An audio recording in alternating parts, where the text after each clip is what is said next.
Factos e argumentos. Ao sábado, às 11 da manhã. Um espaço para entrevista, debate e análise da atualidade política, económica e social da região.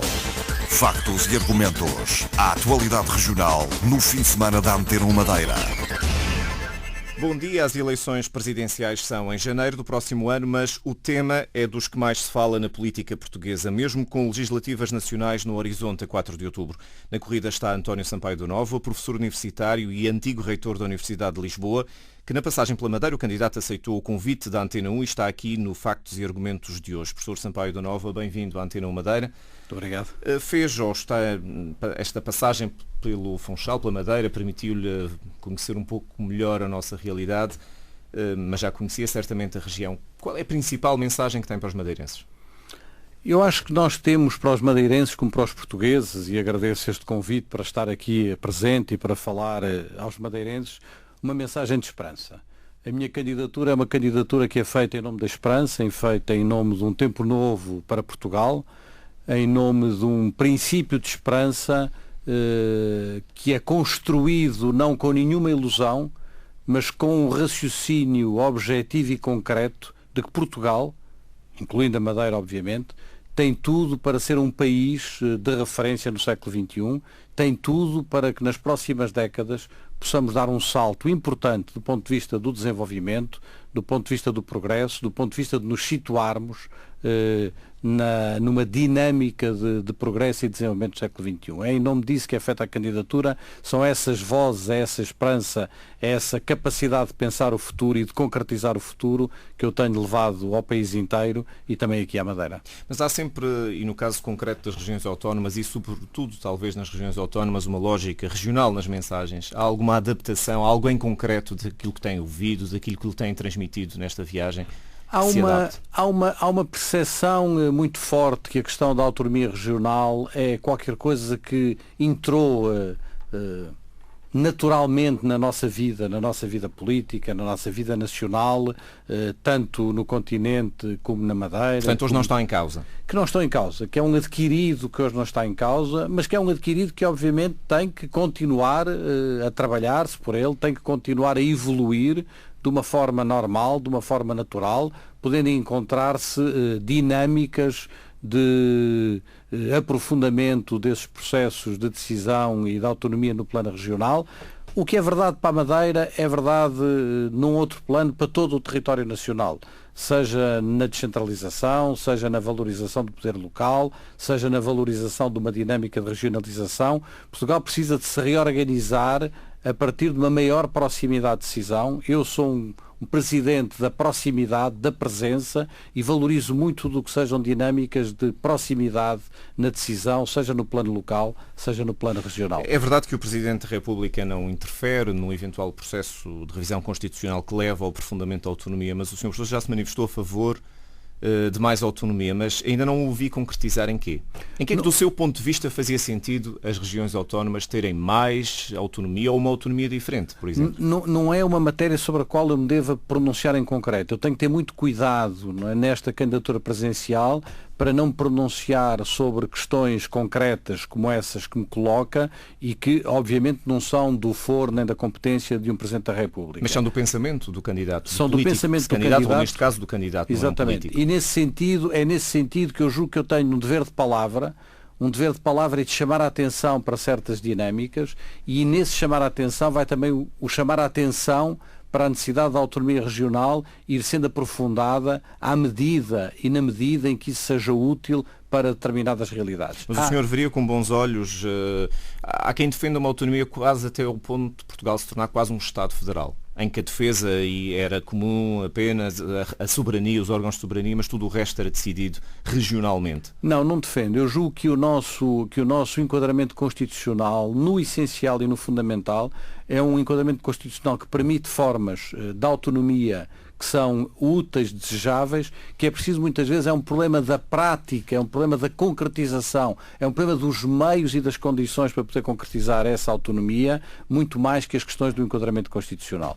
Portanto, eu não defendo, eu julgo que Portugal defende a coesão nacional, defendo a coesão territorial de Portugal, e coesão territorial não significa tratarmos todos da mesma maneira, significa termos a capacidade de agir em função de realidades locais e de realidades regionais que são diferentes, e portanto temos capacidade para perceber nos diversos quadros legislativos, nas diversas decisões do ponto de vista político, o que é que pode ser útil para a Madeira, mas não ser útil para Trás-os-Montes, o que é que pode ser importante para uma determinada região e não ser importante para outras. É esta capacidade de adaptação que muitas vezes nos falta na concretização da vida política. É isso que eu defendo quando falo num aprofundamento, não é mudanças de paradigma constitucional. Portanto, não viria nada de bom para a autonomia se o cargo de representante da República fosse extinto? Eu julgo que do que eu me apercebi ao longo destes 2 dias de diálogo com muitas pessoas do mundo político, com parceiros sociais, com muitos madeirenses, é que esse não é um tema hoje particularmente importante do ponto de vista do debate deixou de ser um problema. Não é? E que, portanto, que as pessoas sentem que isso é hoje uma realidade relativamente pacífica, que há um enquadramento e há um equilíbrio na maneira como o cargo é exercido e na maneira como os diversos órgãos assim o interpretam. Não senti que isso fosse um problema, ninguém me transmitiu ao longo destas dezenas de reuniões que tive aqui nestes 2 dias que isso fosse verdadeiramente um problema. A sua candidatura é uma candidatura do espectro da cidadania, digamos assim, não é uma candidatura partidária, não é apoiada por um partido pelo menos, mas não é pelo menos com essa intenção que se candidatou. Mas é uma candidatura contra o sistema, para chamar a atenção do sistema, contra os partidos? Não, nunca. Ou não é contra ninguém? Nunca. E sobretudo não é contra os partidos. Todos os discursos contra os partidos no passado e no presente foram discursos que acabaram mal.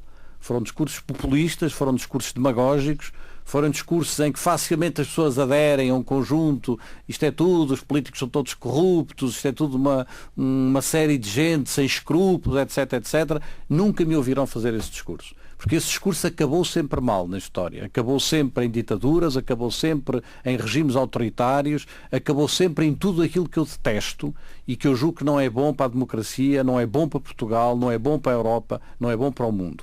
E, portanto, não é contra os partidos, não é também contra o sistema. Não sou nem contra os partidos, nem contra o sistema nesse discurso muito genérico e regra geral, bastante populista que nos arrasta para coisas que não são, a meu ver, positivas do ponto de vista da qualidade da nossa democracia, do ponto de vista de uma democracia mais participativa, de uma democracia que eu tenho designado muitas vezes, redundantemente, uma democracia mais democrática. Eu venho para alargar a democracia. Venho para permitir que haja mais democracia para além dos partidos, que haja outras formas de participação, outras formas de presença, que hoje as pessoas se inscrevam no espaço público, no espaço democrático, seja através de movimentos cidadãos, seja através de movimentos sociais, seja através de outras formas de participação, de uma forma mais intensa na vida pública e na vida política. Portanto, a sua tese é que, além do espaço político que já é ocupado pelos partidos, há mais espaço para a política se fazer, através de candidaturas como a sua ou de movimentos de cidadania. Há mais política para se fazer. A minha tese é que a política é de todos, que todos temos uma dimensão política na nossa vida e que temos que trazer essa dimensão política para estas dinâmicas de participação. Mas Portugal continua a ser um sistema partidário, apesar de tudo. Continua, bastante partidário. Continua, é bom que continue, porque a democracia representativa não existe sem os partidos. E é importante que este movimento de maior participação, a que a minha candidatura procura também dar corpo, seja um movimento que ajude os partidos a renovarem-se, que ajude os partidos a encontrarem outras formas de funcionamento, muitas vezes menos clientelar, menos aparelhístico, que seja outra forma de renovação dos próprios partidos. Portanto, esta candidatura é feita em nome dessa democracia mais participativa, mas em que tem como fundamento e como base a democracia representativa, e essa democracia representativa é a democracia que está nos partidos e que não é possível de concretizar sem partidos fortes, mas sem partidos com capacidade de renovação, de rejuvenescimento, com capacidade de fazerem coisas que muitas vezes não têm feito. Que efeito é que teria na sua candidatura um eventual anúncio de apoio por parte do PS? O efeito na minha candidatura de qualquer apoio é um efeito sempre muito positivo, porque todos os apoios que vierem de partidos, de movimentos, de grupos, são momentos que vão reforçar a candidatura. E a candidatura não é uma candidatura quixotesca, não é uma candidatura para marcar terreno, não é uma candidatura para apenas manifestar alguns princípios que podem ser mais bonitos ou mais generosos. Esperaria ou gostaria que isso acontecesse? Eu gostaria que isso acontecesse, já o disse várias vezes. Porque o seu pensamento ideológico até é próximo da área do PS. Tem muitas pessoas que o apoiam, que são distintos dirigentes socialistas. Portanto, seria a ordem natural das coisas para si? Não, quer dizer, é um apoio que eu gostaria de ter, obviamente, não é? Que eu espero vir a ter, mas como espero vir a ter e como gostaria de ter apoios de outros grupos, de outros partidos, de outros movimentos. Quer dizer, nunca me ouvirá em nenhuma circunstância dizer eu não quero o apoio do partido X, ou não quero o apoio do partido Y, ou não quero o apoio da pessoa X, ou não quero o apoio da pessoa Y. Mas aí não se tornaria uma candidatura igual às outras do sistema e não suprassistema ou inovadora do sistema como é a sua candidatura até este momento em que estamos a conversar? Não, porque a candidatura tem um lastro. As candidaturas é como as nossas vidas têm histórias, nós fazemos parte de uma história, de uma biografia, e essa biografia e essa história é uma história que está hoje definida. Ela está definida nos 3 discursos que eu fiz em que marquei os princípios desta candidatura, ela está feita na carta de princípios que foi divulgada, ela está feita em todas estas voltas a Portugal que eu tenho dado, e portanto essa dinâmica está lançada e ela não sofrerá nenhum desvio, nem para um lado nem para o outro, em função do apoio de um partido, de uma pessoa ou de um grupo. Portanto, essa no dinâmica... fundo, o que me está a dizer é que no momento em que se candidatou era esse o princípio que continua a ser, se juntarem partidos, melhor ainda. É isso exatamente o que eu estou a dizer. Estou-lhe a dizer que esta é uma candidatura independente, é uma candidatura que se dirige a todos os portugueses, é uma candidatura que tem uma matriz muito definida, mas que não se deixa fechar em nenhum espaço político pré-definido ou pré-delimitado. É uma candidatura que tem juntado muitas pessoas, desde da direita à esquerda, desde pessoas de todos os lugares e de todas as origens, e é, num certo sentido, a maior dificuldade e ao mesmo tempo a maior energia desta candidatura, a maior diferença vem justamente de unir em torno desta candidatura pessoas que normalmente não estão juntas ou que vêm de origens muito diferentes e que por isso ultrapassa as dicotomias tradicionais em que nós fechamos muitas vezes o debate político. Esta candidatura não é feita dessas dicotomias, é feita de outras formas de agregação, e essas formas de agregação fazem-se em torno de um projeto que é um projeto nacional, que é um projeto de reforço da nossa soberania, que é um projeto de uma candidatura de um patriotismo moderno, de um patriotismo democrático e que junta muita gente em torno dela, em vez de ser a agregação das caixinhas tradicionais em que muitas vezes as candidaturas se fecham. O senhor tem lançado o desafio a que outros protocandidatos ou potenciais candidatos se lancem à estrada. Há um caso em concreto, que é o de Alberto João Jardim, porque estamos na Madeira e isso é particularmente relevante. Se ele se candidatar, não será também uma candidatura da cidadania? Ou ele, por ter sido político a vida toda, tem um registro diferente do seu? Não tenho nenhum registro diferente do meu a esse nível. Todos nós somos diferentes uns dos outros. Temos histórias diferentes, temos biografias diferentes, temos maneiras diferentes de chegar a estas candidaturas, mas não há nenhuma maneira que seja mais legítima do que a outra. Nunca me ouvirão dizer isso, antes pelo contrário. Isto é, cada pessoa tem a sua legitimidade própria, com a sua história própria, com as suas ideias próprias, e nunca me ouvirão em nenhuma circunstância diminuir nenhuma candidatura ou nenhuma perspectiva de candidatura. Mas acharia que o caso dele também seria uma candidatura da cidadania? Quer dizer, Quando certamente... se ouve falar do personagem, do nome de Alberto João Jardim. Certamente de uma maneira muito diferente de mim, não é? Certamente de uma maneira muito diferente de mim, porque temos histórias, posições políticas, culturais, ideológicas, do que é o futuro do país. Mas do ponto de vista formal? Extraordinariamente diferentes. Do ponto de vista formal, quer dizer, eu tenho dificuldade em comparar coisas que são muito diferentes.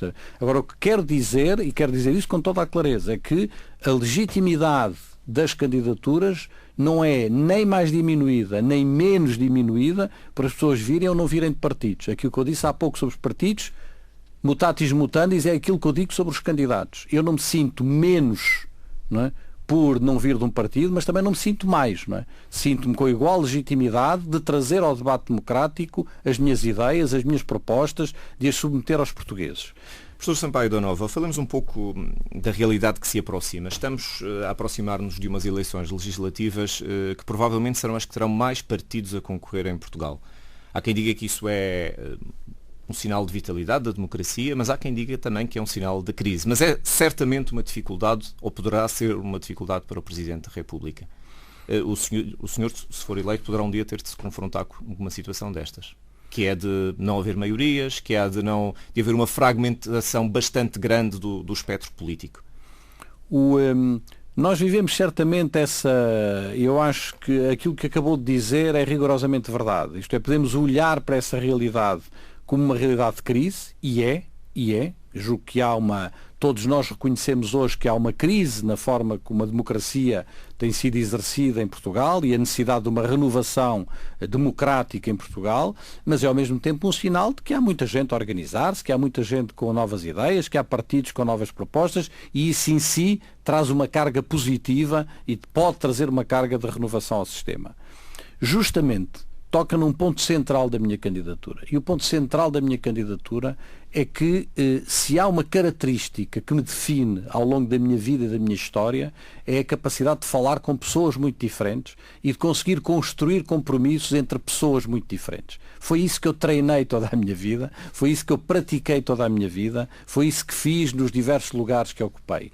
Não vejo ninguém entre os candidatos já anunciados ou aqueles que se vão anunciar que esteja em melhores condições do que eu para poder ser justamente esse elemento de agregação, de encontrar polos de união, de diálogo, de conversa, que juntem pessoas, grupos, partidos, na sua diversidade, e que seja capaz de, justamente por não vir de um partido, por não fazer parte de uma determinada família, estar de algum modo mais liberto, estar de algum modo mais solto para poder promover esses diálogos. Mas o senhor, como árbitro, então, pelo que diz, seria um árbitro mais capaz de fazer a gestão do sistema político, mas os partidos são os mesmos, os líderes partidários serão os mesmos.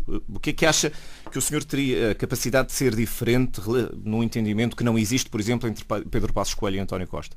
Eu julgo que uma das diferenças que eu trago, além desta que acabei de lhe marcar, é a diferença de não me fechar à partida, contrariamente também a todos os outros candidatos ou prováveis candidatos, não me fechar necessariamente na única possibilidade de união ou de aliança entre os partidos ser a aliança entre o PSD e o PS.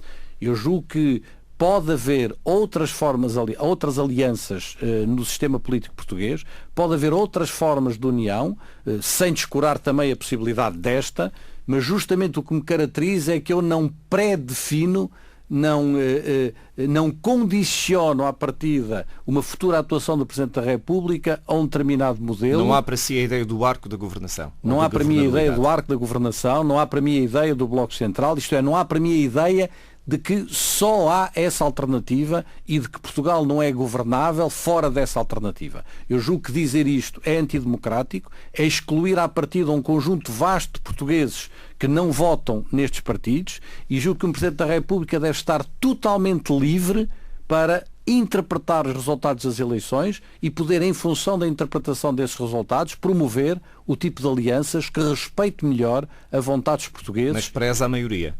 procurar uma maioria é sempre o melhor cenário possível. Procurar uma maioria é desejável, sempre o melhor cenário possível. Isto é, se a Constituição prevê legislaturas e governos de 4 anos, o melhor cenário possível é sempre que os governos durem 4 anos, que eles possam ter estabilidade, que haja previsibilidade do ponto de vista da governação, que na nossa vida social, na nossa vida pessoal, nós possamos ter esse cenário de previsibilidade e de estabilidade. Mas acha que falta aos partidos em Portugal a maturidade suficiente para se entenderem? Porque grande parte dos governos da Europa são coligações, e são coligações até de forças políticas com ideologias bastante distintas. Em Portugal há de facto esta ideia de coligação ou à esquerda ou à direita, e tem sido só possível à direita. Acha que há uma falta de maturidade democrática ainda dos partidos? Acho que estamos a viver em Portugal um período de transição na nossa vida política. Depois de 40 anos de democracia e da democracia de que todos nos orgulhamos, com todas as deficiências, com todos os problemas da democracia, orgulhamos-nos de termos sido capazes de construir esta democracia. Julgo que estamos agora numa nova fase de transição, e nessa nova fase de transição há 2 questões que para mim são absolutamente centrais. A primeira, de que já falei, isto é, de que não podemos excluir nenhuma política de alianças que resulte do voto dos portugueses. E isso para mim é muito importante. E a segunda é aquela que disse, é que os próprios partidos reconheçam e saibam interpretar os resultados das votações e não se coloquem apenas em atitudes de puro interesse partidário, e sejam capazes de construir esses acordos de futuro, compromissos de futuro, em nome da estabilidade, em nome do bem-estar, em nome da governação. Julgo que vamos começar agora uma nova fase, e para começar essa nova fase da nossa vida política precisamos também de um presidente tipo novo, de um presidente que não seja um presidente de facção, de um presidente que não esteja a defender os interesses de uma facção ou de um grupo ou de um partido, mas que seja verdadeiramente e não só retoricamente o presidente de todos os portugueses. E com isso o senhor critica o atual Presidente da República? Eu estou sobretudo a dizer que é muito importante que o presidente seja um presidente de todos os portugueses. Mas, Sr. Professor, se Portugal precisa de um presidente com as características que acabou de definir, é porque não tem tido. Os portugueses não têm tido, eu já o disse e repito aqui, não têm tido, os portugueses têm-se sentido muito desprotegidos por quem tinha a obrigação de os proteger. Há uma espécie de talvez o sentimento mais forte que eu tiro das voltas a Portugal que tenho feito e daquilo que as pessoas me têm dito, é uma espécie de desproteção. As pessoas sentem que quem elegeram, não é, para diversos cargos e para diversos órgãos de soberania não os protegeram da maneira que os portugueses achavam que os deviam ter protegido. E isso é uma característica muito forte de tudo o que me tem sido dito, e é uma característica que eu guardo muito forte dentro de mim. Eu serei um presidente presente, serei um presidente de proximidade, serei um presidente que direi sempre uma palavra na altura em que eu sinta que os portugueses não estão a ser devidamente protegidos por aqueles que eles elegeram, ou por políticas que, em determinado momento, os deixaram desprotegidos. É uma característica forte da minha parte, é uma das causas principais a que eu darei corpo na minha candidatura, e será com esse espírito que eu serei Presidente da República. Mas acha que, olhando para trás, para o exercício dos 3 Presidentes da República que exerceram o mandato, depois de 76, os que foram eleitos, nada disso existiu durante este período? Houve períodos, provavelmente, em que os portugueses se identificaram mais com a Presidência da República do que outros, na sua perspectiva? Houve momentos em que essa identificação foi mais forte, claramente. Quando? De maneiras muito diferentes. Eu julgo que as pessoas se identificaram muito com as presidências dos João Ramalhianes, sobretudo na maneira como o João Ramalhianes estabilizou um determinado quadro constitucional numa fase extraordinariamente difícil da nossa história. Não é? Acho que os portugueses se identificaram muito com o Dr. Mário Soares, sobretudo nessa dimensão do afeto, de uma maior proximidade, de um calor, do sentirem que tinham alguém com eles. Que as pessoas se identificaram muito com o Dr. Jorge Sampaio, sobretudo nas questões da justiça social, de uma grande preocupação com os temas da igualdade, da justiça social, da não discriminação em todos os planos. Acho que foram momentos diferentes da nossa vida política. Foram momentos em que nós fomos evoluindo ao longo destes 40 anos. O que eu digo é que 40 anos depois da mesma maneira que lhe falava há pouco, de que estamos a entrar numa nova fase, numa nova transição da nossa vida política, no que diz respeito aos partidos, aos seus entendimentos, às suas políticas de alianças, julgo que estamos também a entrar numa nova fase da nossa política em relação à vontade e à necessidade de termos um presidente que tenha outras origens, que tenha outra biografia, que tenha outra história, que não venha de determinadas famílias e que por isso mesmo esteja mais livre, mais liberto e mais independente para poder falar com todos. No seu todos. historial não fez referência ao Presidente Cavaco. Foi omissão ou foi propositadamente? Porque não se identifica com nenhum momento em que os portugueses tenham identificado com a presidência do professor Cavaco Silva. Eu tenho, como sabe, a apoiar a minha candidatura e é para mim um enorme orgulho e uma grande honra e mais do que orgulho, que uma enorme responsabilidade, tanto o José Ramalhianos como o Dr. Mário Soares e o Dr. Jorge Sampaio. E por isso quis-me referir particularmente com quem mais se identifica. A estes três presidentes com quem me identifico de uma maneira mais clara e cujo legado, cujo património, cuja herança eu quero estar à altura de honrar e de honrar da maneira como exercerei o cargo de Presidente da República. Fala-se muito, enfim, do percurso, do seu percurso como académico, não sendo um político, portanto, e já percebemos que isso é o que traz de novo à sua candidatura. Mas vamos conhecê-lo também um pouco melhor. O professor Sampaio da Nova foi durante alguns anos, entre 2006 e 2013, com um breve interregno reitor da Universidade de Lisboa, mas é alguém com uma carreira académica notável e longa.